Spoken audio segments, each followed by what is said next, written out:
Thanks for joining us on Radio Who, What, Why. I'm Jeff Schechtman. 50 years ago, during the last great social and political upheaval in America, young people led the way. The mantra of the day of not trusting anyone over 30 defined the generational and political divide. Today, we face an altogether different but equally powerful social and political dislocation. Except that this time we wonder, where are the young people? Where are the millennials? Where is the rising generation? Perhaps it's why the Parkland kids struck such a resonant chord, with David Hogg reminding us that the children will lead us. But in this current divide, both sides of boomers and Gen Xers, red and blue, are battling for the hearts, minds, and soul of the millennial generation. The left has the natural state of liberalism in the young, but the right has the organization, the business savvy, and the money. How this plays out may truly impact the fate of the republic. And it's the subject of a story by my guest Michael Hobbs, entitled The Right-Wing Millennial Machine, that appears in the May 30th edition of HuffPost. Michael Hobbs is a senior enterprise reporter for HuffPost. He covers the economy, and he has become a kind of voice for the millennial class. It is my pleasure to welcome Michael Hobbs here to the program. Michael, thanks so much for joining us. Thanks for having me.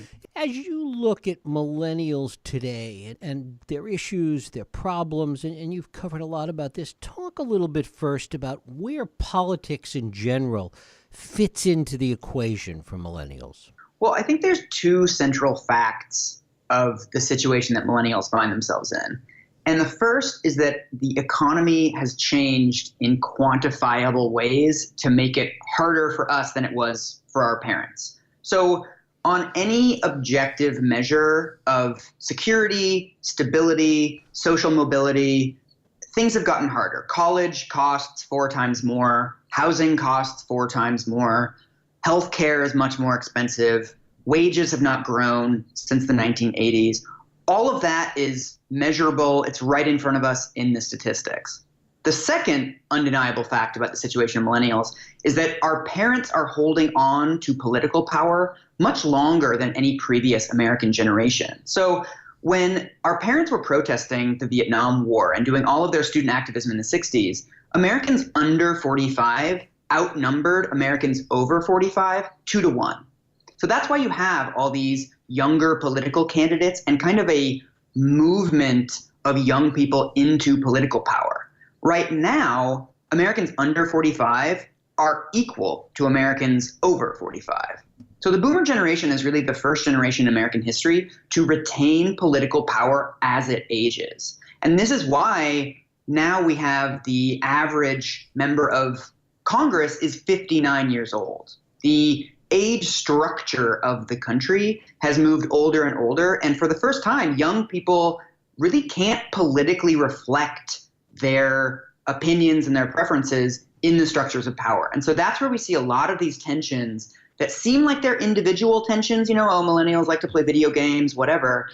Those are actually political tensions that are playing out at the individual level. There's also an aspect of it that relates to the parents of these millennials, in that those parents that have been boomer parents, Gen Xer parents, that have been more successful reflect very directly on how the millennials are doing. I mean, I think everyone is blind to the advantages that they had. I think it's just a human trait. Mm-hmm. And so the reason I worked on this article for most of last year called Generation Screwed about all of the factors that are affecting millennials comes out of a conversation that I had with my parents, where my dad was talking about how he worked his way through college. And that's true. But when I asked him for the details of how he worked his way through college, he worked 10 hours a week in the cafeteria. And that was enough for his tuition.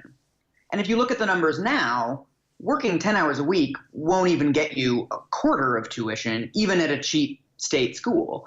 And it's the same thing throughout the economy, that my father's first home cost 18 months of his salary. I live in Seattle, where the median home here would cost at least 10 years of my salary. And so I think that there's this break between boomers feel like, well, I struggled when I was in my 20s and, I made it. Why can't you? And I think that as you get older, you don't notice how the economy has changed. And it's very easy to forget that the minimum wage hasn't gone up since the 1990s. And healthcare, health insurance, deductibles for health insurance are huge now. A lot of people have $3,000, $4,000, $5,000 deductibles for health insurance. So the economy has changed in all these ways, but a lot of those ways are actually invisible to our parents. And so that creates this sort of, why can't you guys get up the ladder the way that I did, when the ladder itself is getting more and more rickety every year.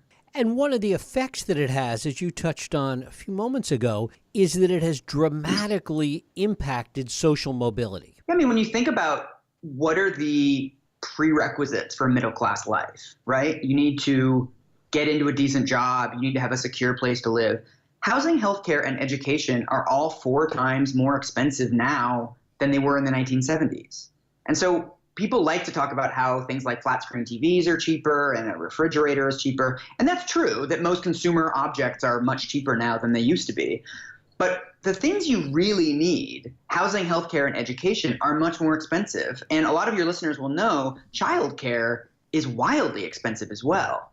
And so all of these things, the things that actually make for a meaningful existence and give you this security, have gotten much harder to achieve. And so we hear a lot about the choices of millennials, but we don't hear as much about their options. And really, any way you look at it, the options for young people now are much different than they were for our parents. And I think it's time for the boomers to acknowledge that.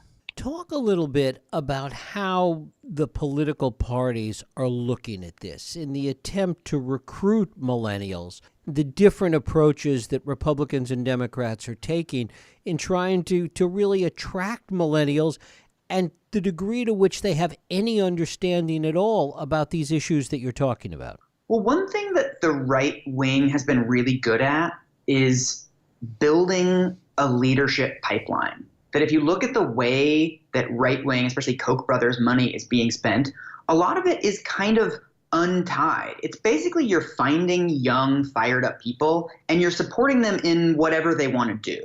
So what you see on the right is you see a lot more paid internships, paid entry-level jobs. You see all these younger people getting into politics. People don't know this, but I think it's the 3 youngest senators are all Republican senators.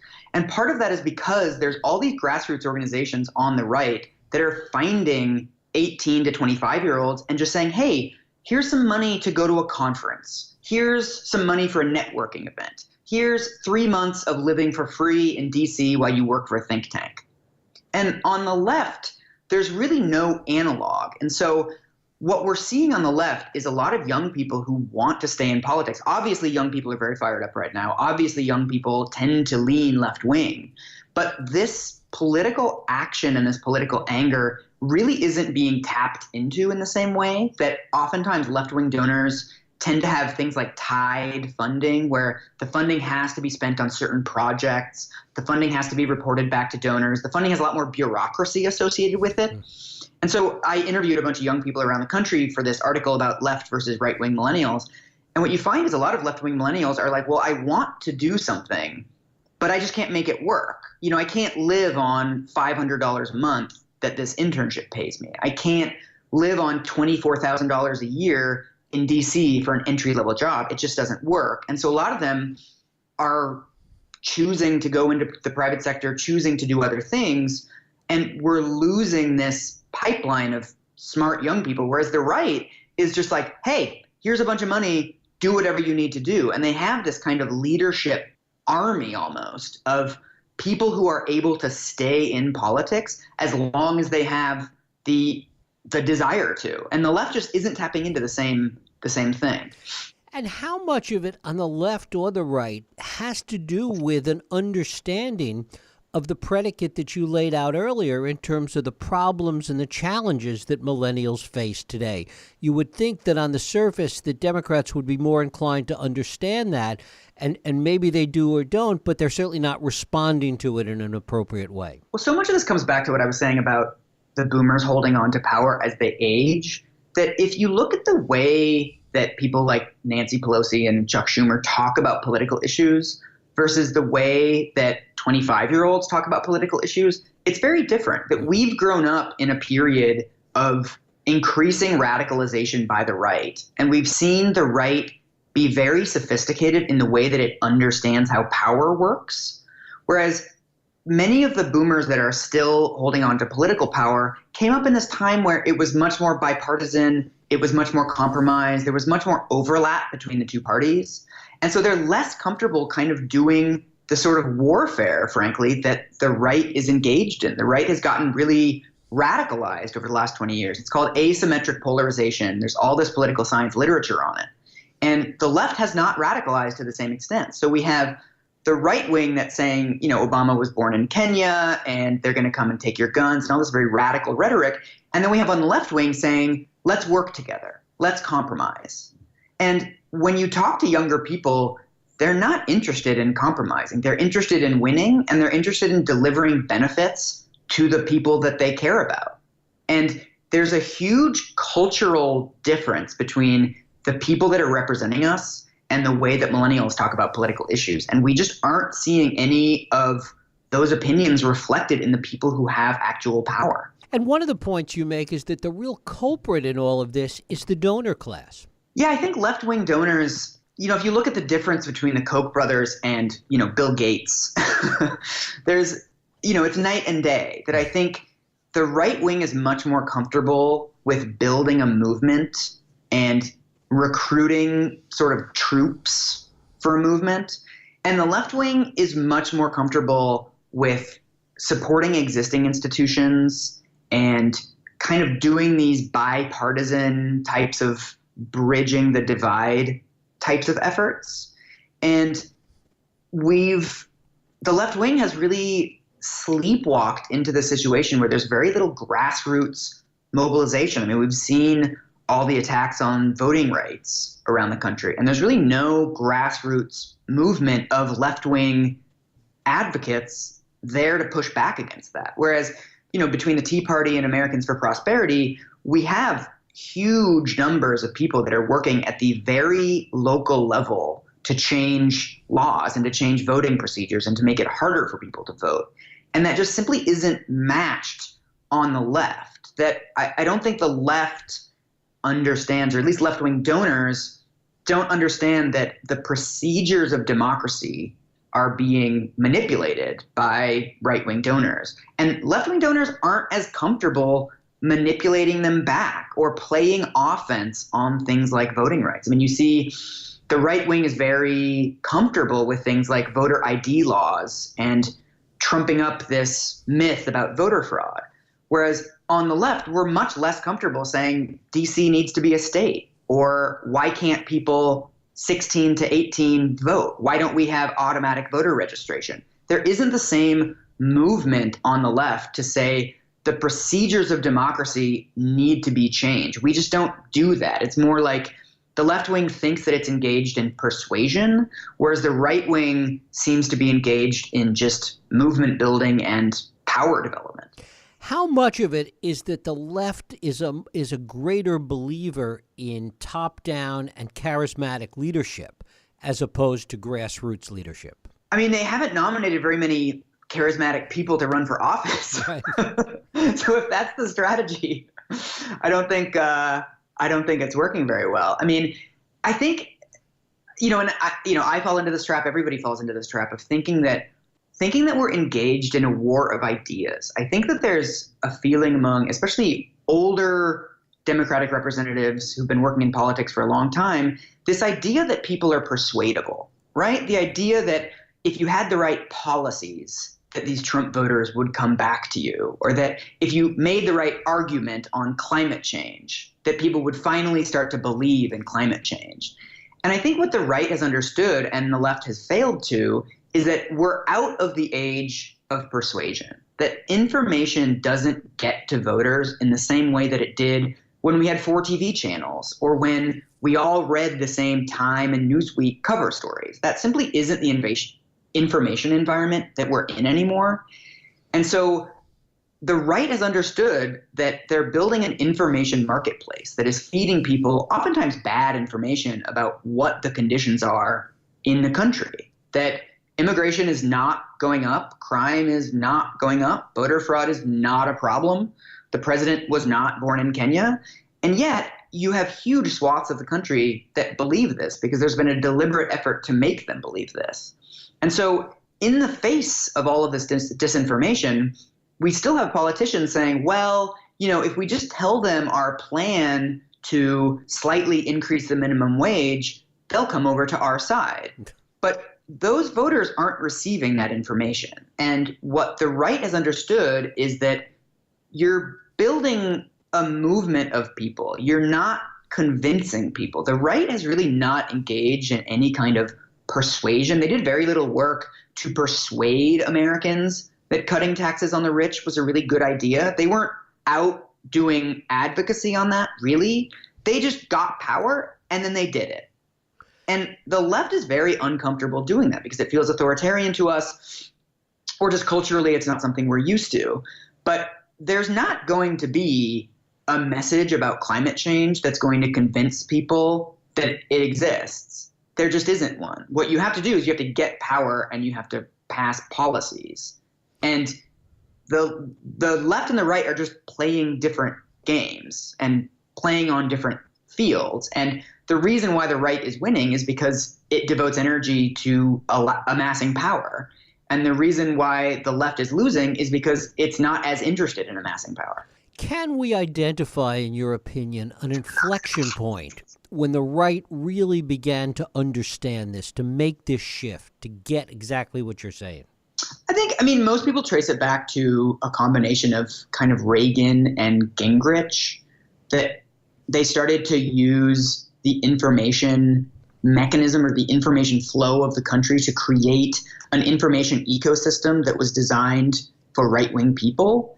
And meanwhile, the left hasn't really done the same thing, that we rely on existing institutions. We're engaged now in this asinine debate over calling for civility when one side of the political debate has been wildly uncivil for years now, that we're now criticizing each other for not being civil enough. And I think the left, the old saying is that a liberal is someone who isn't comfortable taking his own position in an argument. And I think we see that a lot on the left, that we're just not as comfortable creating these parallel institutions as the right is. And I think younger people are a little bit more, people want to say radical, but we're just a little bit farther to the left on this, that it's time to actually start delivering benefits for the country. It's time to actually make the country better.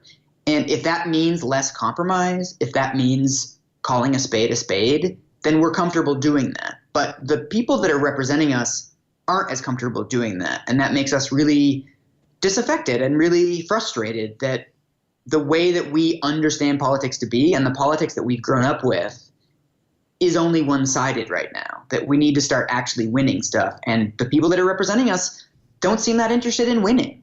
Is the net effect of that, if the left got better at it, is the net effect an even wider and more irreparable divide in the country? We're already there.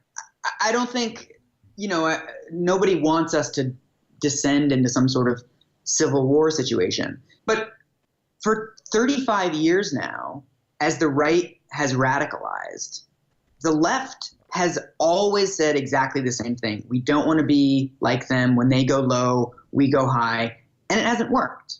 That we've had both Clinton and Obama tried really hard to appeal to right-wing voters, right? That Clinton balanced the budget. Obama did all these deportations thinking, I'll gain some good faith. And then with that good faith, I'll do reform of immigration. And it never comes. You can't build goodwill with people who are watching Fox News and hearing that you're a radical socialist Muslim all the time. That these brokering relationships of we'll build some goodwill and then we'll cash in that goodwill, that simply isn't the politics that we have anymore. And so the country keeps getting pulled rightward because the left isn't comfortable saying the horse is out of the barn. We need to just get things through. We need to get this Supreme Court justice onto the court however we can, right? That the Republicans are very comfortable manipulating rules to get their outcomes out. And the left is not similarly comfortable with that. And so we lose and we lose and we lose. And What people are saying is not that we want the country to descend into rank partisanship, but that it already has. And so if we're living in this country where half of the people in it are morally deciduous, where they change their moral principles every 4 years, depending on who is in office, you need to start getting comfortable with just winning stuff and delivering benefits to your constituents, or else it's just going to get worse. We can't rely on politics of respectability right now. We need to actually start making things better for people in this country who are really suffering right now, and we need to put them front and center. And of course, essential to that is to create, bringing this back around to what we started talking about, is creating an appropriate talent pipeline, really finding and recruiting where these young people are going to come from that are going to be more comfortable with this, that are going to be able to make these changes. I think we're in a country now, and I think it's slowly dawning on us that a lot of these Trump voters you're just not going to get back. And we need to internalize the fact that there's a lot of young people, I know a lot of them, who don't vote because they think that all politicians are the same and politicians make promises and they don't keep them. And what's the difference between the two parties really? And we need to reach out to those people, because reaching out to right-wing voters who are watching Fox News all the time, we're just not going to get those people back. And so the only option for moving forward is to get all those people who do have the same values as us, but it's harder for them to vote, or they feel disenfranchised, or they don't see themselves being represented. And so we've seen in Virginia, we've seen in Alabama, we've seen around the country that when you make a concerted effort to reach out to these folks, they do come and vote for you. But what they want is somebody who reflects their values and somebody who doesn't want to compromise with someone who wants to boot them out of the country and take their children away, or who wants to give Jeff Bezos a tax cut but wants to raise my taxes. I'm not interested in somebody who wants to compromise with that. I want to defeat that ideology and reverse it. And so I want somebody that actually reflects those politics, and huge parts of the country are crying out for politicians who will actually reflect the way that we talk and the way that we think about things. And the boomers got this when they were in their 30s and 40s. They got people that reflected their political beliefs, and we're still waiting. How much of it requires a broader understanding, and this goes to other things that you've written about, a broader understanding of what the millennial issues are today? What are the issues that are important to millennials, not to boomers? Well, I mean, there's a tendency to think that millennials are like these special creatures and that there's some key to unlocking support from millennials. But first of all, millennials are 75 million people. So, of course, there's huge range of the types of people and what they're interested in within 75 million people. And really, it's the same issues that drive boomers. We want secure work, and we want housing that we can afford, and we want college not to make us broke and to make us spend $500 a month for student loan payments until we're in our 40s. I mean, a lot of this stuff is basic. We just want the things that our parents wanted. And so one of the things that millennials really dislike is when politicians have this idea that they have to pander to us, or that we're in some way different, that tell us about avocados or make jokes about Pokemon Go or these things, when really, when you actually talk to millennials, they want higher wages. They want their rent not to go up every single year. They want public transit that goes to their house and comes at reasonable times of the day. They want a functioning democracy where they don't have to wait 5 hours in line to vote. So I don't think that there's any special brand of politics. I think we know what the issues facing millennials are, and they're the same issues facing the rest of America. It's insecure work, prices are rising, the healthcare system is completely broken. And we just want people that are interested in fixing those things. I don't think we're going to get out of this through like memes or pandering. One of the things you point out in this respect is even today, the age difference just in Congress, in the House and in the Senate, that there are so many younger Republicans. Yeah, it's interesting. I mean, when you look at the demographics, so few young Republicans exist, and yet they're in power. The power that they wield is disproportionate. And I think, we have newspapers across the country that are going out of business. The Alt Weekly, The Stranger in Seattle, where I live, is down to one news reporter now. And I think what the left is not as comfortable doing is just saying, we're just going to hire like 5 news reporters for every alt weekly in the country. And that would actually be really good for the country, that we have some alternative voices that are putting out information, and we're going to train people in how to run for office, and we're just going to have interns that make decent wages. And we don't necessarily need outcomes from these folks immediately, but we just need a pipeline so that those people can stay in politics, because right now we're losing them. And so I think one of the projects that the left really needs to do is to create a separate structure of think tanks and training institutes and just understanding the way that power works and keeping young people in power, or at least on the pipeline to power. And just right now, we're just losing them. And is there a danger if the left has success because of an extreme reaction to Trump and the current administration, that it's going to think that's the answer, when in fact it's not doing the things that you're talking about? Well, I think there's a tendency among left-wing people to blame the left for everything, because it feels to us, or we've grown up in a world where the right is so intransigent and so impossible to convince of anything, that we always think that the left has the wrong message, the left has the wrong tactics, the left is radicalizing, et cetera, et cetera, et cetera. And we need to be really careful not to fall into this trap. I think if radicalization consists of every American gets free healthcare or every American is automatically registered to vote, that's the kind of radicalization I'm completely fine with. I don't think we don't see genuine trends on the left toward things that would be bad for the country. We see things on the left toward projects that, people say we can't afford them or that we're not thinking them through, fine. But we're not seeing anti-democratic impulses on the left. We're not seeing taking rights away from people on the left. So when we worry about radicalization of the left, I really think that if the left got into power and got all of its wildest dreams came true, the country would look like Denmark. That's really what we're talking about. Whereas if the right got into power, they've said that they want to get rid of due process for immigrants. They don't want transgender people in the military. We know what the outcomes of a right-wing radicalization are, but a left-wing radicalization actually sounds pretty good. So I'm not all that worried about left-wing radicalization. And are you optimistic about the left finally beginning to understand this at some point? I mean, I think young people already do. It's just a matter of whether we're going to be able to reflect that in power. Are there going to be younger political candidates? We're seeing this now. I mean, the tiny sliver of a silver lining of this administration is that we have millennials flooding into political office and trying to run for things and feeling comfortable saying what needs to actually happen and describing the radicalization that's happening on the right.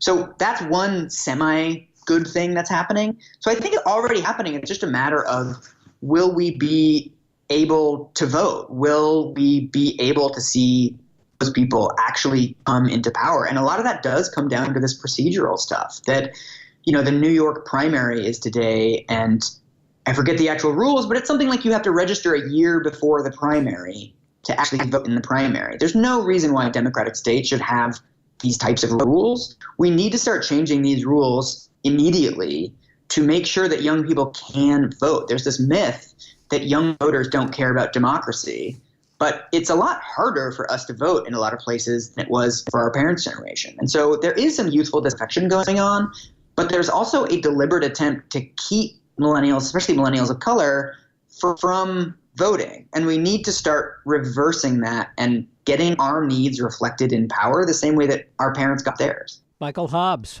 You can hear a lot more from Michael about a whole host of subjects on his podcast, You're Wrong About, which you can pick up anywhere you get your podcasts from. Michael, thanks so much for joining us here on Radio Who, What, Why.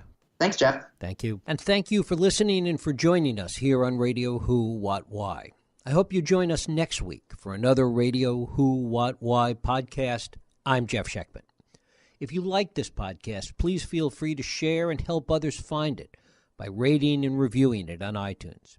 You can also support this podcast and all the work we do by going to whowhatwhy.org/donate.